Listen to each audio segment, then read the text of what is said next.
Buen día, señoritas, jóvenes estudiantes de noveno A y también de noveno B. Estoy presentando para esta semana, que es la primera semana de la unidad 4, unidad final del semestre, presentando entonces, digo, la clase en este caso grabada, sincrónica debería ser, pero grabada por circunstancias que tenemos con el noveno A de la titulación rural y de circunstancias que no permiten hacerlo de otra manera y que siempre descuadran con los tiempos del profesor, los tiempos de los estudiantes, y entonces es preferible hacer de esta manera para llegar más fácilmente al estudiantado.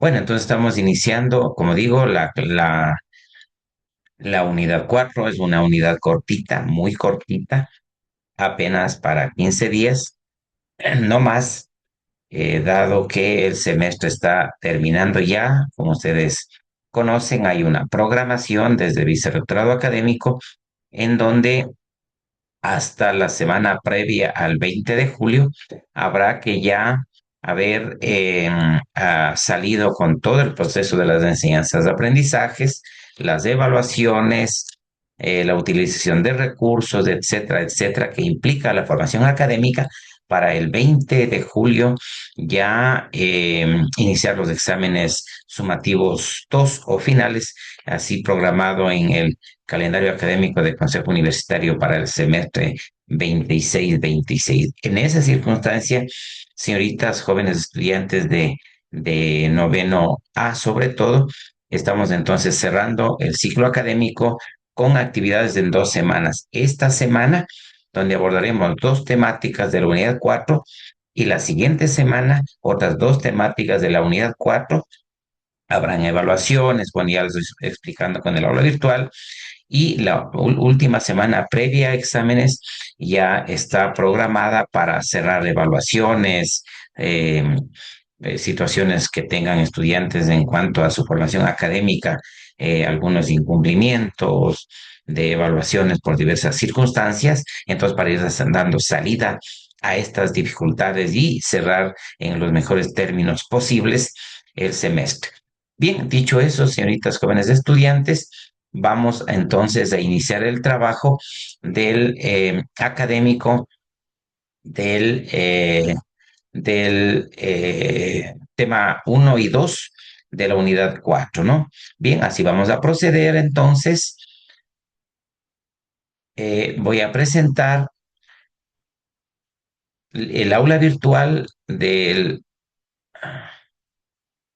a presentar, digo, el aula virtual de la unidad 4. Bien, aquí está el aula virtual. Esto ya ustedes, señoritas jóvenes estudiantes, deberán haber accedido, deberán conocerlo porque está publicado ya un par de días, ¿no? Bueno, vamos entonces a la unidad 4. Estamos en ella, unidad 4, última unidad del semestre. La unidad 4, denominada Deontología de la Profesión Docente, es decir, ya la deontología que le abordamos ampliamente en la unidad anterior, en los 4 temas, ahora le vamos a dar un tratamiento más específico en la educación básica ecuatoriana, ¿no? Vamos a aterrizar ya en la ciencia de la obligación, la ética del deber de la docente en el Ecuador, en este nivel que es muy específico y que es muy concreto con respecto a otros niveles, subniveles de educación, aunque fuese de la educación hasta el bachillerato, en la educación inicial, como fuese en el bachillerato, en sistemas no convencionales de educación. Entonces, en el caso nuestro, haciendo énfasis, yéndonos más concretamente a la educación básica, que es quizá el, el, el rango de tiempo más largo, ¿no?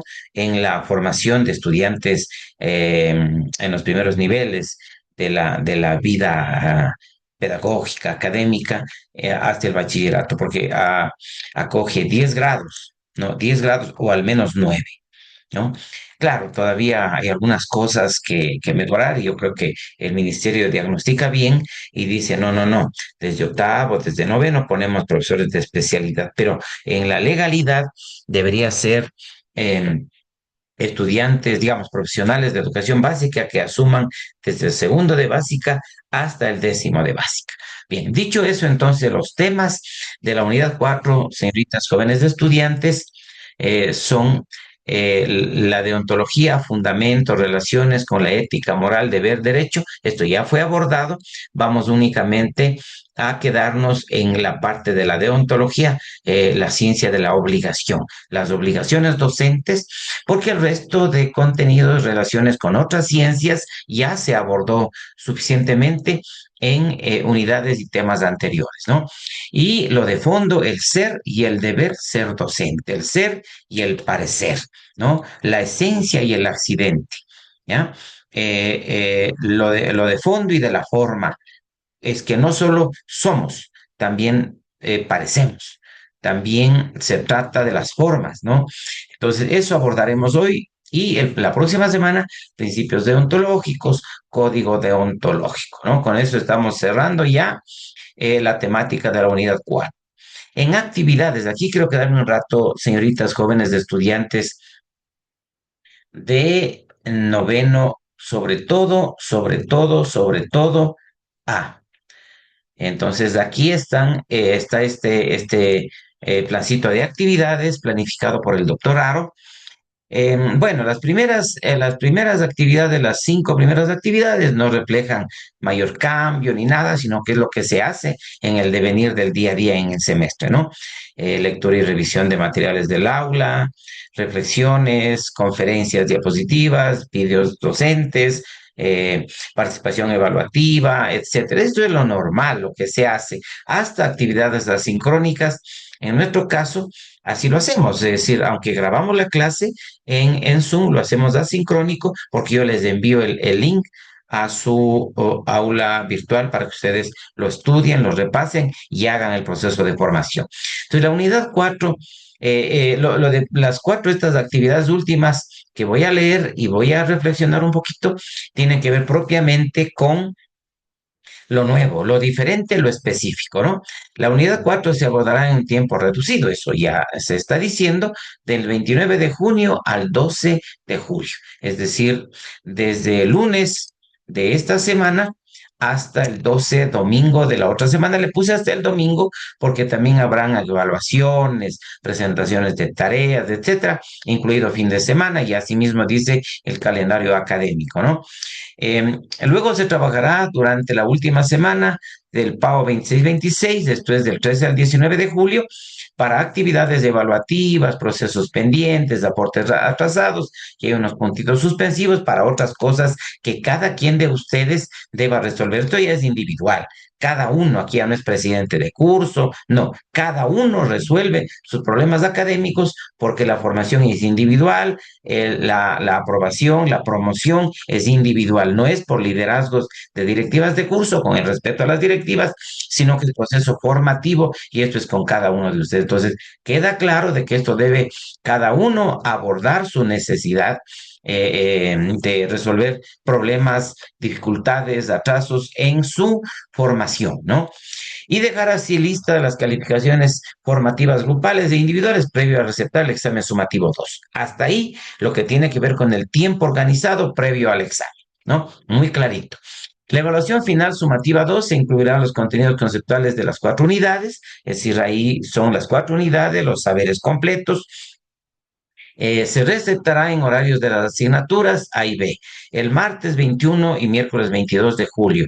Ya veo cómo organizo. La idea es que diéramos, vamos en la carrera, entiendo, a conversar en consejo de carrera para hacer horarios específicos para exámenes, que no sean los mismos horarios de clase. Hasta ahora no hay nada, pero la idea es que fuesen horarios distintos, porque si no es un problema realmente. Y la idea es que demos el examen al unísono, ¿no? Al unísono. Los unos dan el examen acá presencial y los otros dan el examen sincrónicamente. Es decir, con computadora encendida la pantalla. Evitar la antiética, ¿no? La antideontología, porque si no, esto se vuelve un problema realmente. Y con ustedes este semestre, qué difícil que ha sido este tema. Con los chicos de los anteriores semestres, salvo el primero donde habían dificultades, son 4 o 5 semestres que tengo esta materia, pero no he tenido dificultades con ustedes, que esto pasa, que el otro pasa, que esta hora no puedo. Realmente yo me he desubicado con estas circunstancias. Pero bueno, la idea es que al menos del examen sumativo 2 demos en esa forma, en ese tipo. Hablaremos, como digo, en consejo direct y en el consejo de carrera para planificar horarios específicos para exámenes, ¿no? El cuadro general de notas se presentará al estudiantado el martes 28 y miércoles 29 de julio. Ya vemos esa organización también. Claro, deben ser en días, horas o al menos horas distintas, porque una cosa es el noveno A y otra cosa es el noveno B. En las modalidades y horarios efectivos. Luego, de inmediato se registrará las notas producto en el SIUT, ¿no? Es de esperarse que las evaluaciones formativas y en la evaluación sumativa 2 se logren puntajes sobresalientes y muy buenos para el estudiantado y así evitar recuperación, porque ya llegar a recuperación en esta materia tan compleja, tan amplia, será dificultoso, ¿no? Será dificultoso, claro, ese es el derecho de ustedes, de quienes no alcancen el puntaje, pero es bastante complejo ya el tema y realmente pone nervioso al profesor y a los estudiantes. Así mismo es. Comúnmente no son mayor cosa o casi nadie o nadie que se quedan a este tipo de recuperación, ¿no?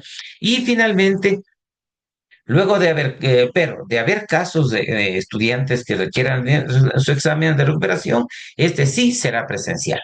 Este ya no es virtual, este es presencial acá en la carrera, el martes 4 de agosto a las 16 horas, noveno A y B en conjunto. Aquí ya no hay que a mí tómeme acá, no, no, no. Yo haré toda la acción institucional para tomarles acá, de tal manera que quienes queden a supletorio deben sacarse el tiempo y acercarse a la carrera a dar su examen de forma presencial junto a los chicos del B, si es que se quedan. Si no se quedan, mejor para mí, mucho mejor que no haya supletorios, ¿no? Y luego registrar las notas en el sitio. Bien, así está entonces las actividades de cierre de semestre, ¿no? Ya, muy bien. En lo demás, hacia abajo, hay unos recursos que están ya subidos, los temas 13, 14, para la anterior semana y esta, digamos, no, sí, pues la anterior y esta, ¿no? Hasta esta semana donde trabajaremos 2 semanas, como hemos dicho, 13 y 14, ¿no? Y luego la siguiente semana las evaluaciones de trabajo autónomo, las actividades PAE, donde van a dedicarse básicamente al diseño del código deontológico. Ese es el trabajo concreto del PAE para este semestre con ustedes. Más autónomo, no, no hay de otra manera. Los vídeos aún no están publicados.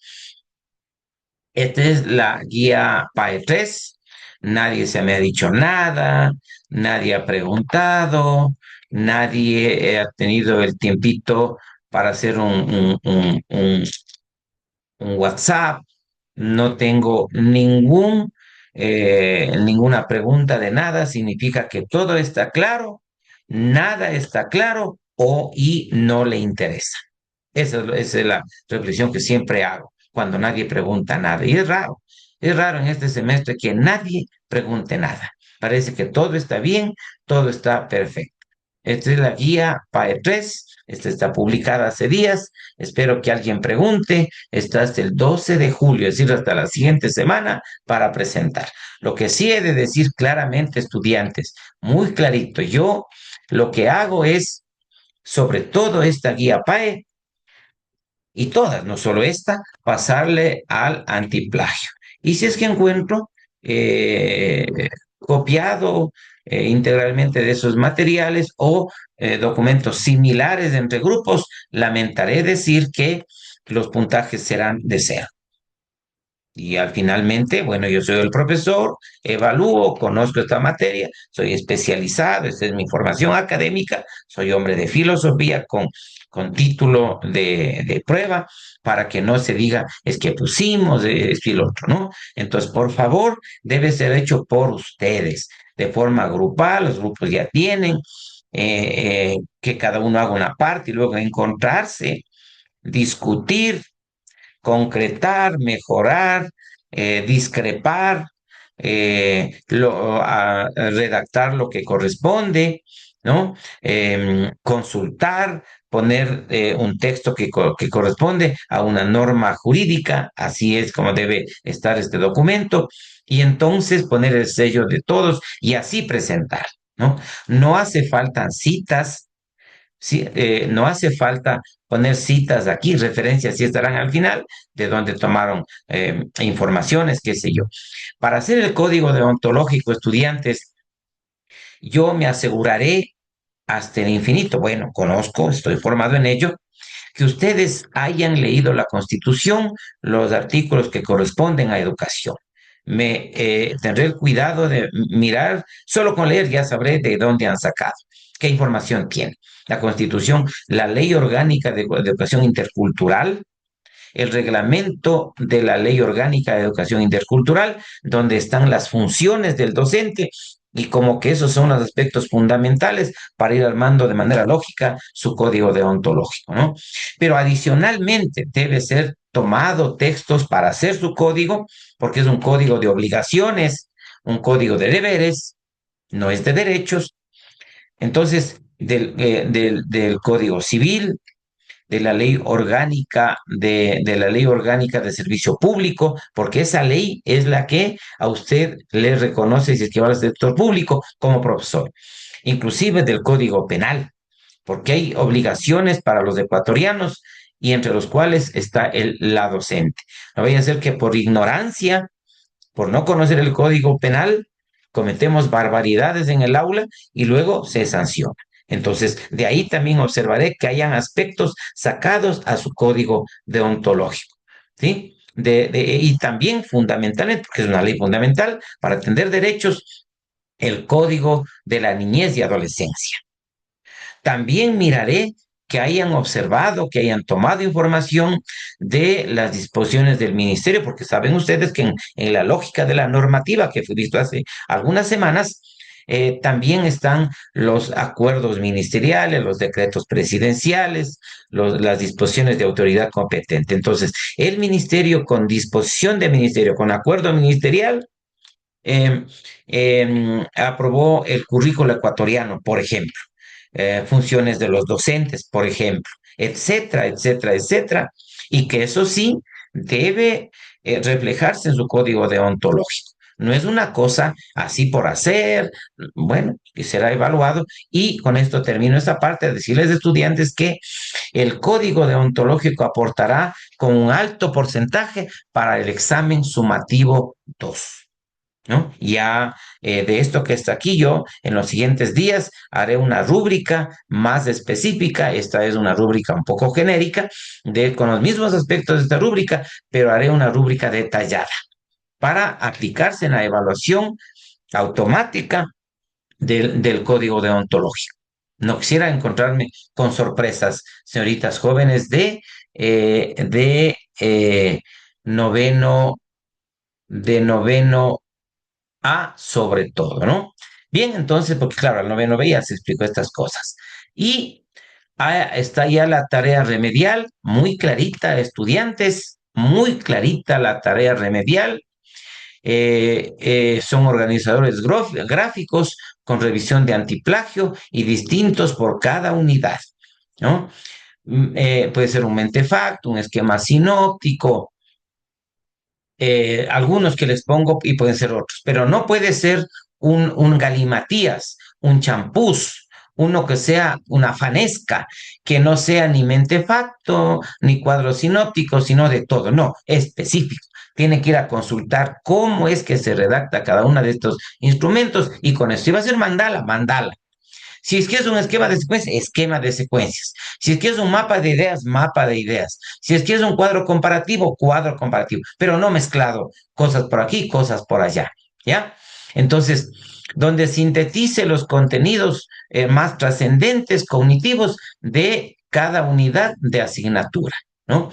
Y variados, sí, si es que tiene que hacer varios organizadores, uno distinto para cada unidad, ¿no? Quizá me faltó decir en la primera unidad, es exclusivamente, solamente para aquellos estudiantes que no rindieron o no tienen nota en algún cuestionario y no tienen nota en algún cuestionario o tarea. Para ellos es, no es para otros. Si ya el otro se arriesga a hacer porque tiene nota baja, es su responsabilidad, ¿no? Es su responsabilidad. Entonces, por favor, presente dos organizadores por cada una de las evaluaciones no realizadas a tiempo. Muy clarito, señoras y señoritas de noveno semestre, ¿no? Muy clarito. No tengo nada más que decir al respecto. Si no lee bien y no entiende, ya es su problema. Pero está claro ese texto. Por favor, dos organizadores por cada evaluación no realizada a tiempo, ¿ya?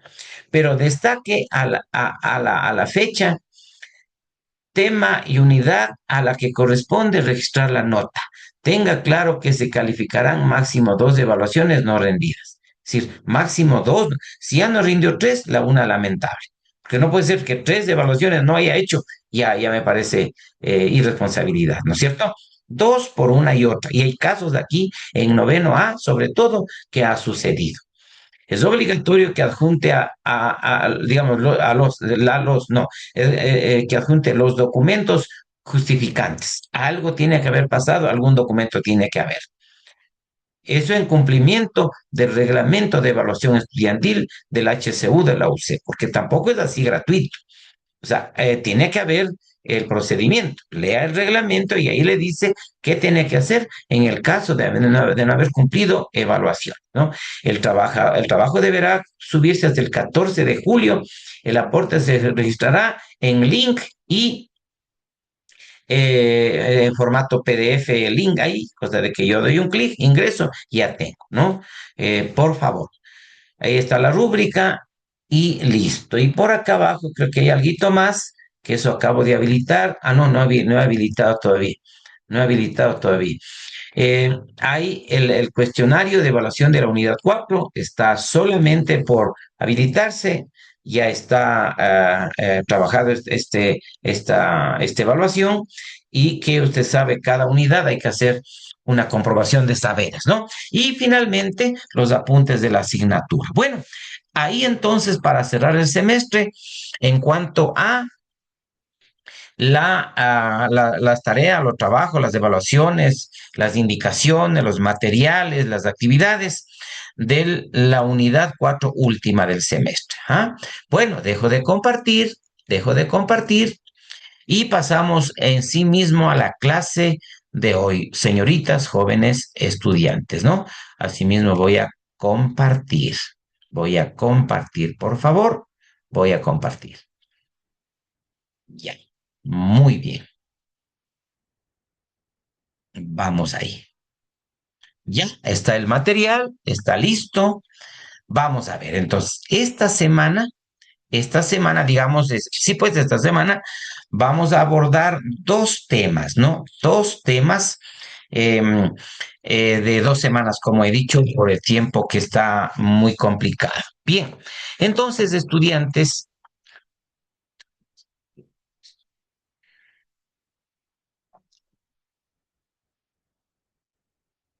dos temas. Obligaciones de la función docente en educación básica, lógicamente, y el ser y el deber ser docente de educación básica, ¿no?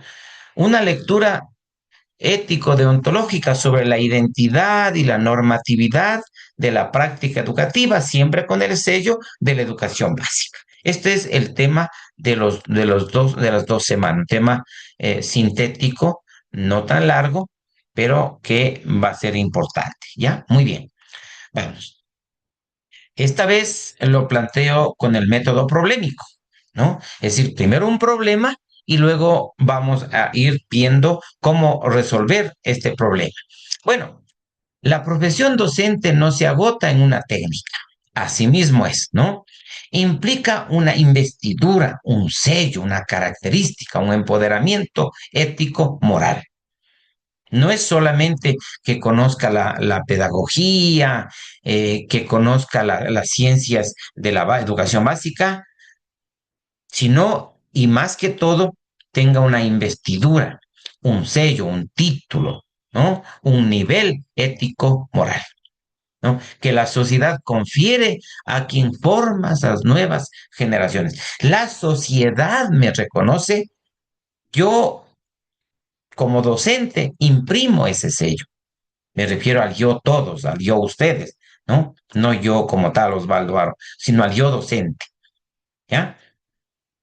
Y ahí vienen unas preguntas.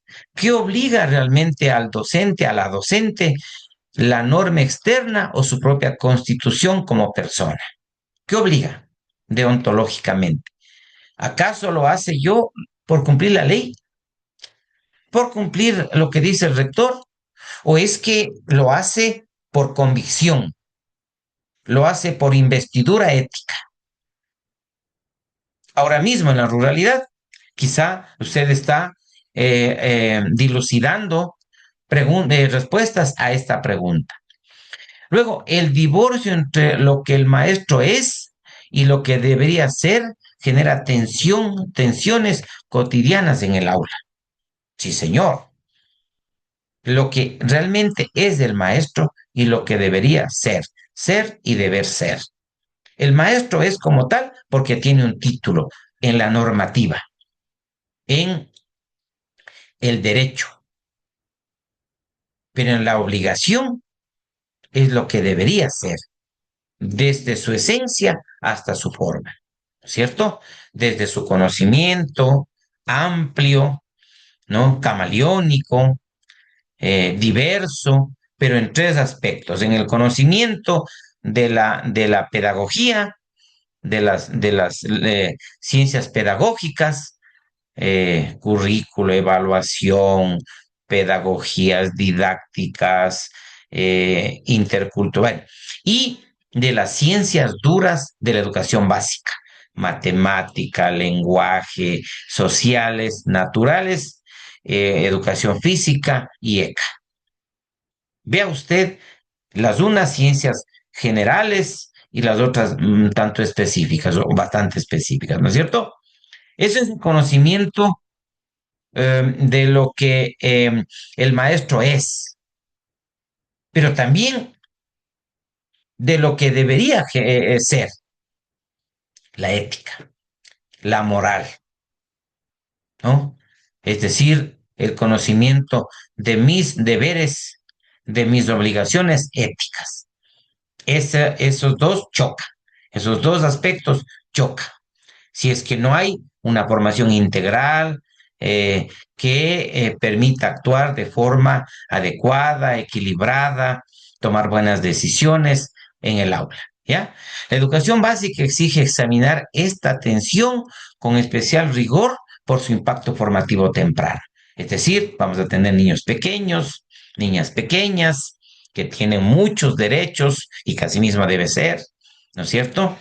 Que necesitan vivir en un mundo complejo y que el maestro tiene que educar para ese mundo complejo, que vienen de hogares con problemas, que tienen necesidades educativas, bueno, en realidad, con una cantidad de cosas que vienen a esos niños, y el maestro tiene que resolver esta tensión con rigor porque va a educar a niños pequeños. Por lo tanto, enseñar exige la convicción de que el cambio es posible y que de que la formación del otro es, ante todo, una responsabilidad moral. No es una responsabilidad legal, una responsabilidad institucional, es una responsabilidad ético-moral.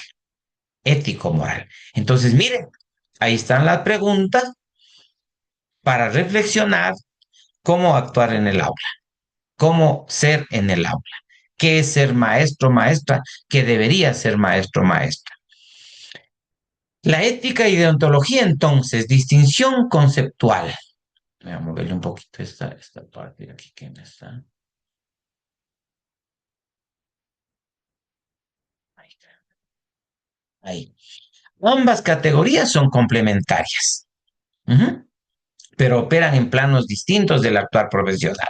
Claro, la ética es genérica y la deontología es específica, y más aún la deontología docente de educación básica. Por un lado, la ética profesional, una reflexión filosófica sobre el bien, la virtud y el sentido de la práctica educativa. Eso hemos abordado desde las visiones de los griegos, pasando por toda la historia de la ética a través de los tiempos y aterrizando en la ética profesional. El carácter autónomo nace de la conciencia moral del sujeto, no de un mandato externo. Yo me formo y asumo una posición ética deontológica, ¿no es cierto? Ética moral, quiero decir, una ética moral. Asumo una ética. Orienta el deber ser, nos dice cuáles son nuestros valores, cuáles son nuestras virtudes, por qué estamos, para qué vivimos, qué debemos hacer por la sociedad. Bueno, una cantidad de aspectos que nos dice la ética, desde Aristóteles en su ética Nicómaco especialmente, pasando por Emmanuel Kant, por John Stuart Mill, que son los padres de la ética occidental. No hemos estudiado a Confucio, no hemos estudiado a otros filósofos de otras geografías, sino a la que más incide en el pensamiento occidental, porque no es de esta materia, no es filosofía, no es historia de la filosofía, etcétera, etcétera, ¿no? Sino es ética profesional. Y luego la deontología docente, conjunto de deberes, de normas, de códigos que regulan el ejercicio profesional, pero autoimpuestos, no que alguien me diga, este es el código. El código, la idea es que cada institución la construyera. Ya luego en la siguiente semana hay un material sobre un código deontológico hecho por el Ministerio de Educación para el Ministerio de Educación, pero no tan aplicable para los maestros. Por eso les planteo a ustedes esta tarea, este código deontológico que guarden, que en su momento pueden yendo a concursar, bien podrían presentar un código deontológico en una institución. Esta es una idea que yo tengo. Bueno, puede servirle hasta para ingresar a trabajar, porque es una falencia el no tener este código y tener unos códigos un poco más generales, como por ejemplo el código de convivencia, que más tiene que ver más que con el profesor, con los estudiantes, lamentablemente, ¿no es cierto? El carácter heterónomo se formaliza con estatutos, códigos y reglamentos claros. Es decir, la ley, ¿no? El imperio de la ley. Eso sí es desde afuera, es impuesto. No es que cada maestro, cada persona lo hace. Ujú. La deontología docente también traduce los principios éticos en obligaciones exigibles y verificables. Es decir, lleva el bien, el mal, la virtud hacia el aula, ¿no? Hacia obligaciones, deberes, contribuciones, formas de trabajo.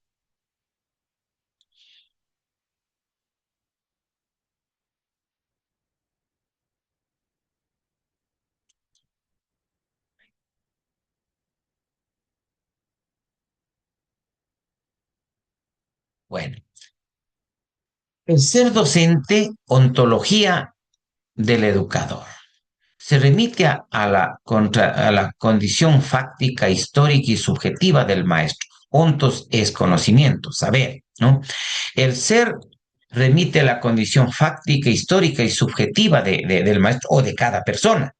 Nosotros somos porque somos seres humanos, porque somos sujetos sintientes, pensantes, y finalmente porque somos materia tangible, yendo a lo más elemental, o porque somos animales existentes o animales pensantes, pero sobre todo porque somos sintientes, creadores, ¿no?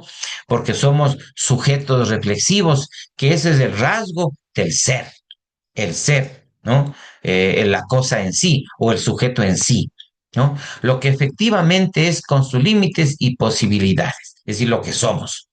Somos sujetos complejos con muchas limitaciones, pero también con muchas potencialidades, ¿no?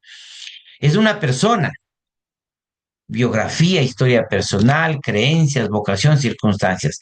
Somos seres humanos complejos, diferentes. No somos cosas que pueden hacer lo que quieran otros, no. Cada uno es capaz de muchas cosas porque es un ser. Es un ser sintiente, pensante, que tiene una historia, una creencia, unos valores, una vocación. Un sujeto epistémico, porque tiene saberes, porque accede al conocimiento, porque accede a la ciencia, tiene una formación, una experiencia, en este caso, en el oficio, por el oficio del docente, ¿no? La profesión del docente. Mire, entonces somos sujetos epistémicos, somos sujetos y tan epistémicos que tenemos la autoridad, que tenemos la investidura, el sello para enseñar a otros. Por eso somos sujetos epistémicos muy complejos y complejas los maestros y maestras, ¿no? Es un actor social situado, por favor. Estamos insertos en una cultura, en una práctica, en una vida, en una comunidad, en unas relaciones, ¿ya? Concretas de un territorio en un tiempo-espacio concreto. Por ahora donde están, más tarde donde estarán. Es decir, el actor situado es de acuerdo al tiempo y a dónde está, va cambiando, va transformándose. A veces uno se encuentra con los amigos, oye, pero ¿cómo has cambiado? Pero ¿cómo no voy a cambiar? Tú estás en la central y yo estoy en el campo.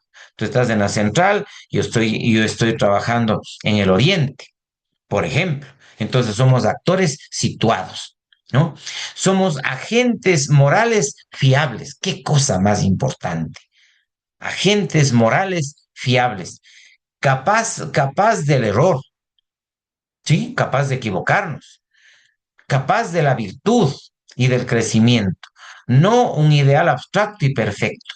No somos dioses ni diosas, ¿no es cierto? Somos agentes morales fiables, entendiendo que erramos, que nos equivocamos, pero que también tenemos virtudes y crecimiento, pero que nadie nos vea como un Dios, como alguien que es omnipresente, omnisapiente. Eso no somos los seres humanos. Mire, entonces esos son los rasgos del ser docente.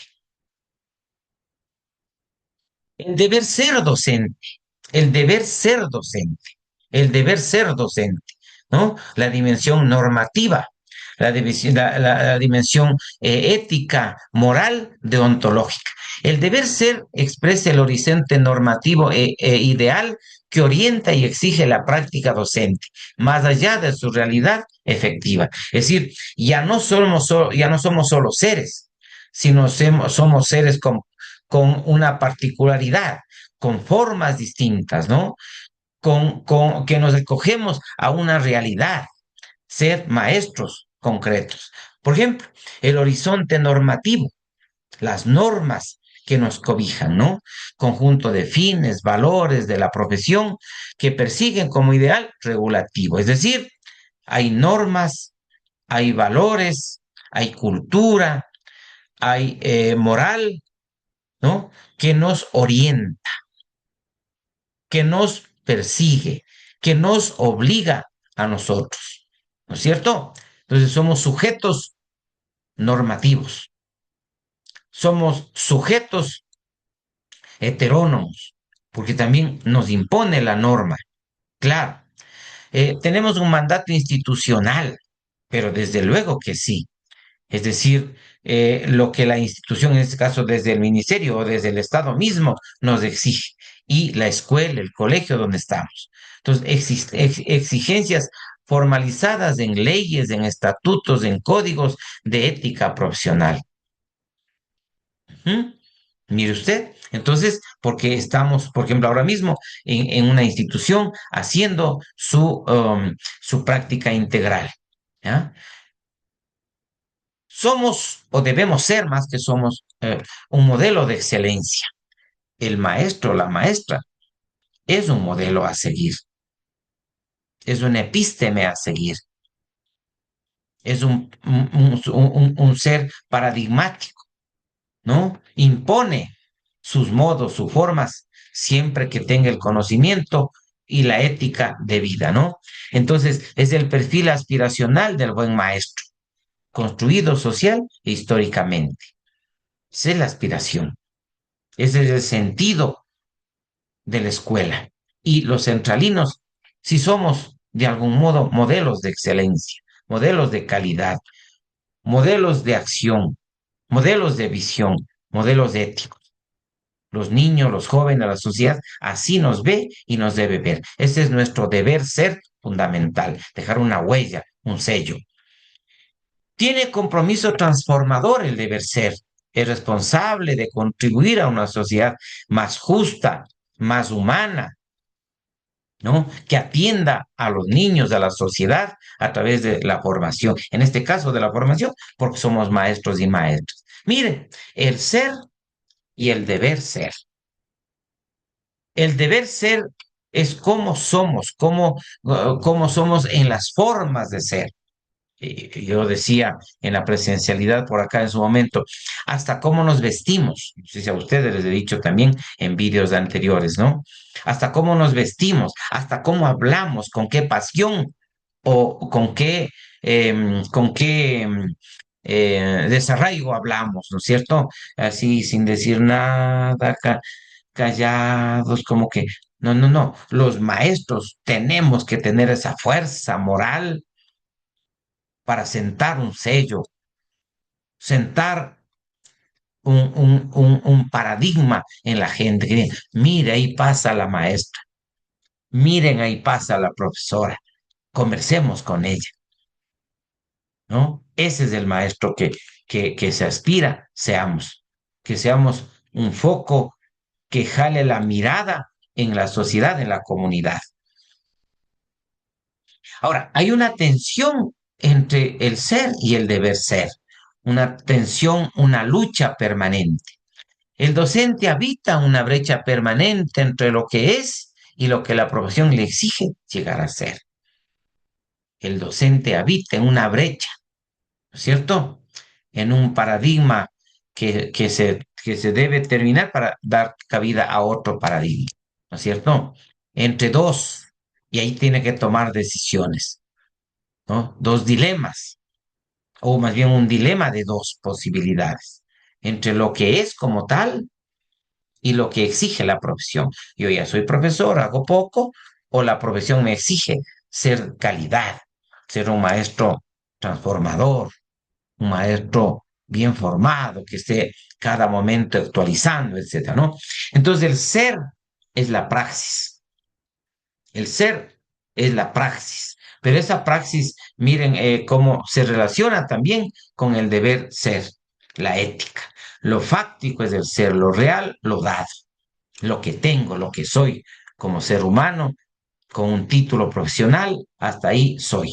Profesor, profesora, mi título me dirá eso.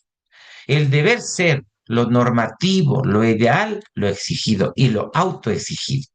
Mire usted, esa es una lucha terrible, ¿no? A veces lo fáctico, lo real choca con lo normativo.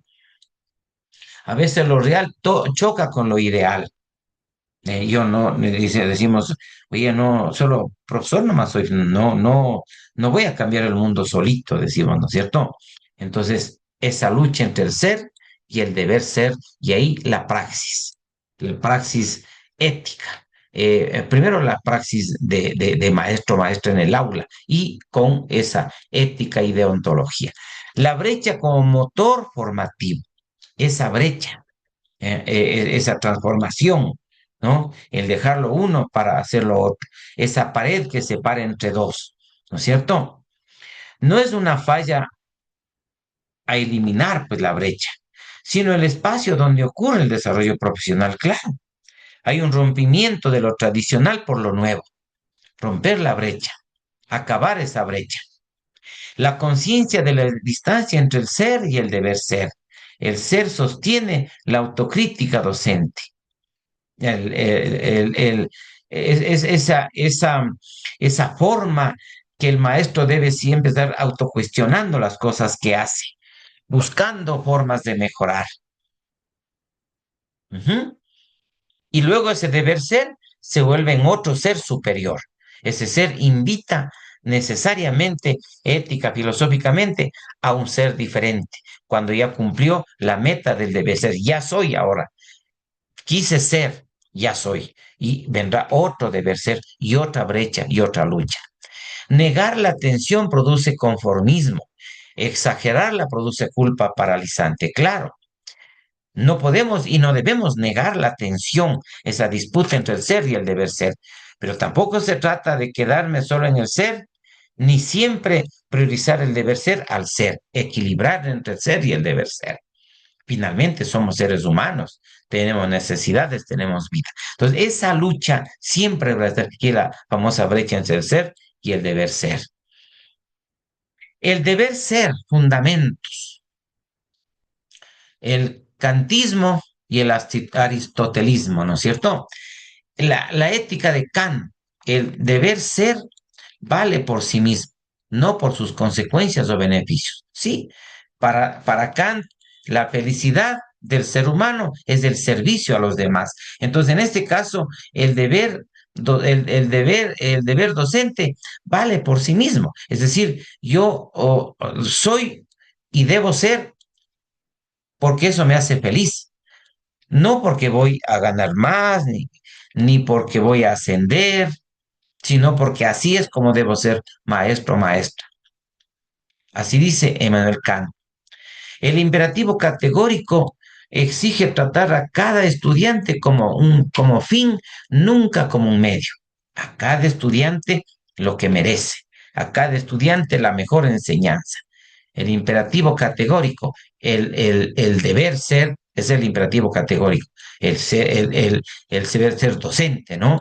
Exige tratar a cada niño, a cada niña como una persona, como un ser con derechos, nunca simplemente como un medio en donde pongo en práctica para ganar un sueldo o para realizarme yo, sino que a cada uno en su realidad, ¿no? Viéndole a cada uno como un sujeto que requiere vivir felizmente aprendiendo en la escuela, etcétera, etcétera, ¿no? La dignidad del educando funde el límite infranqueable de toda obligación profesional. La dignidad de nuestros estudiantes, ¿no? Su crecimiento, sus derechos, su vida íntegra, es lo que debemos buscar. Y esto entonces funda el límite infranqueable de toda obligación profesional. Es allá donde nos dirigimos. Eso nos dice Emmanuel Kant, ¿no? En su filosofía. En cambio, Aristóteles, ética de la virtud. El buen docente se constituye por hábito, dice Aristóteles. Claro, es la práctica, la relación, mediante la práctica reiterada de virtudes. Mire usted, entre más soy ético, más desarrollo hábitos ético-morales, ¿no? La prudencia permite discernir el justo medio en cada situación educativa. Eso hablamos hace lo que era el famoso justo medio, ¿no? Es decir, la virtud de tener el equilibrio, ni al un extremo ni al otro. Y el maestro debe ser muy equilibrada, ¿no? Tener una acción psicológica, caramba, que el resto diga qué equilibrado es, qué prudente es, qué situado es esa persona. El maestro y la maestra no puede actuar por actuar ante situaciones del día a día, donde se presentarán casos adversos, casos muy difíciles, ¿no? Ni llorar frente al sufrimiento que ahí puede causar ver situaciones, ni tampoco ofender frente a cosas que están haciendo daño en la escuela, porque van a suceder esas cosas, ¿no? El ser y el deber ser se integran progresivamente en el carácter, en el ethos del maestro, ¿sí? El ser y el deber ser se integran dialécticamente y progresivamente en el maestro. La experiencia, ¿no? El acumular cosas distintas y sistematizar los saberes, ¿no? Eso nos hace fortalecer, forzar un carácter virtuoso del maestro, ¿no es cierto? El justo medio, ¿no? que debe primar en los maestros y maestras.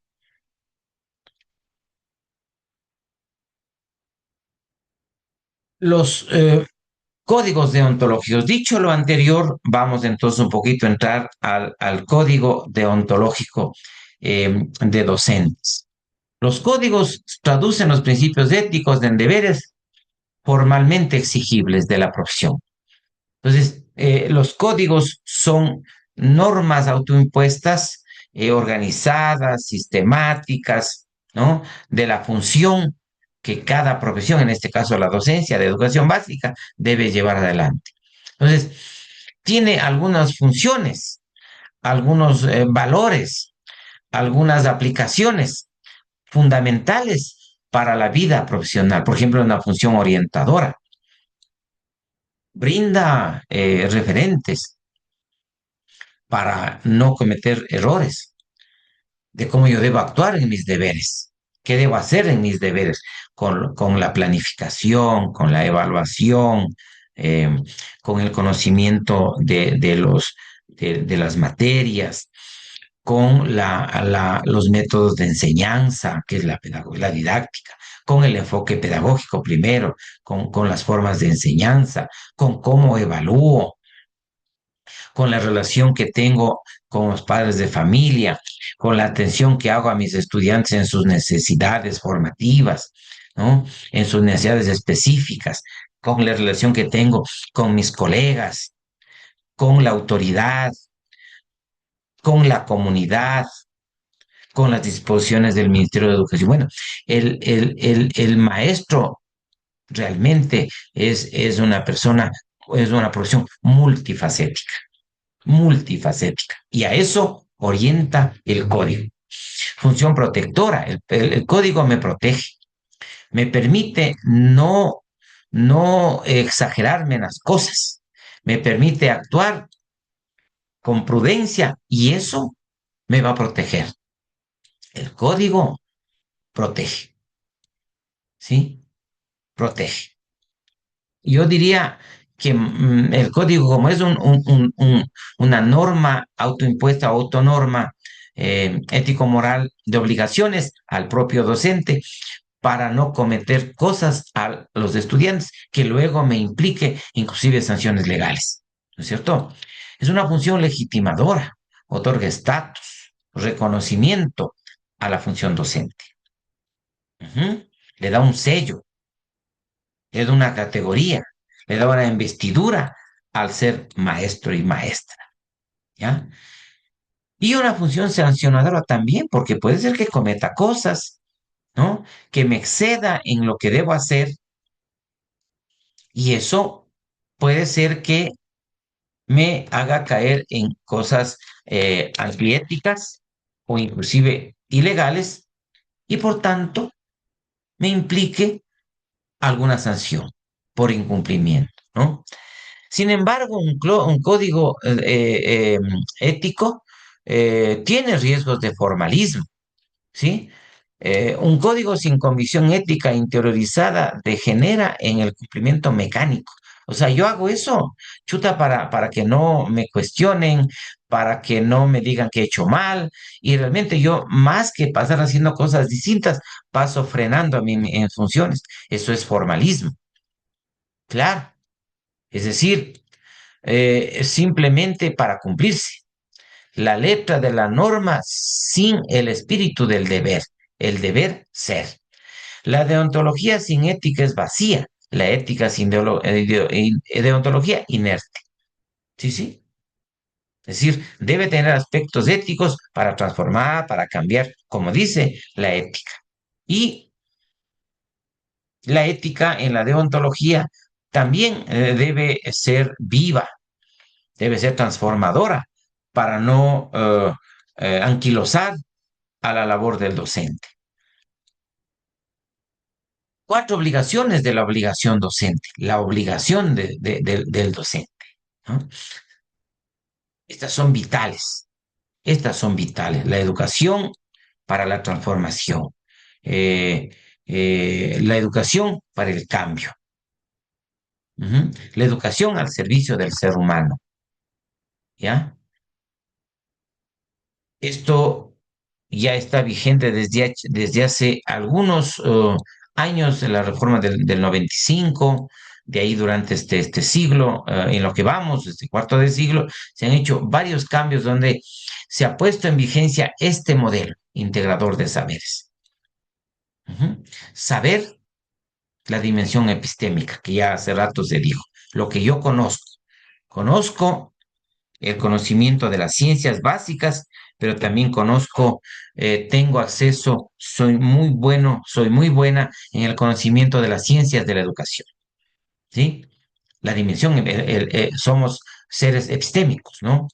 Saber hacer, la dimensión pedagógica, ¿sí?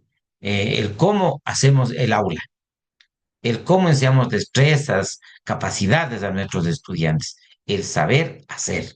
El maestro no solo que sabe, sino que también sabe hacer y sabe ser, una dimensión ética, ese sello del deber ser, ¿cierto? Esas virtudes, ese código deontológico y saber convivir, saber llevarme con el resto, convivir en un mundo complejo, ¿no? Aportar a los demás. Y ahí sí, ser un líder, una lideresa frente al resto. Miren ustedes las dimensiones de las obligaciones. Saber, saber ser, saber hacer, saber ser y saber convivir. Si esas cuatro cosas haríamos, los cuatro saberes, estaríamos hechos como docentes. Habríamos cumplido deontológicamente lo que corresponde hacer. Saber la obligación epistémica, saber la obligación epistémica, ¿no? El docente está obligado al dominio actualizado, riguroso, honesto del contenido. La obligación de actualizarse, ¿no? En las disciplinas, en la pedagogía. La honestidad intelectual. Ujú. Claro, el maestro debe estar investigando, debe acceder al conocimiento, el maestro debe leer muchísimo realmente, ¿no? La responsabilidad de transponer el saber experto en un saber enseñable y comprensible. Ustedes mismos seguramente dirán, chute, el profesor sabe tanto, lo que no sabe es enseñar. Entonces, llevar el conocimiento, ¿no? De aquellas cosas complejas a hacerle enseñable y comprensible a los demás, que accedan, que conozcan. A veces los profesores de las ciencias duras, de la matemática, etcétera, de la biología, chuta, saben, pero no transmite. El maestro de básica, caramba, debe saber y transmitir. El rigor en la evaluación, claro, una coherencia entre lo que yo enseño y yo evalúo. ¿No? No se puede dar lo que no se tiene. La ignorancia disimulada es en el aula una falta ética. Caramba, así mismo es. Mire, qué complejo el saber. El saber hacer, la obligación pedagógica. Conocer no basta. El deber docente incluye la competencia para enseñar de modo eficaz e inclusivo. Así es. Diseño de estrategias didácticas, de técnicas, de procedimientos, ¿no? De acuerdo a la edad del niño, a la edad de la niña, de acuerdo a sus circunstancias, estudiarle al niño, conocerle quién es para enseñar, y también el contexto, ¿no? ¿Dónde estoy? Yo puedo hacer estrategias o estrategias con uso de las IA, de las TAC, de las TIC, pero yo miro que en la escuela no hay internet. ¿Cómo lo voy a hacer? Atención a la diversidad, adaptar la enseñanza a las necesidades educativas, ¿no? Sin renunciar a la exigencia formadora, ¿no? Sin renunciar a lo fundamental. No se trata de que porque alguna circunstancia y entonces pase sin saber, ¿no? Pues de alguna manera hay que enseñar, pero hay que atender esas diversidades. Evaluación orientada al aprendizaje, no solo a la calificación. La evaluación es una parte del aprendizaje.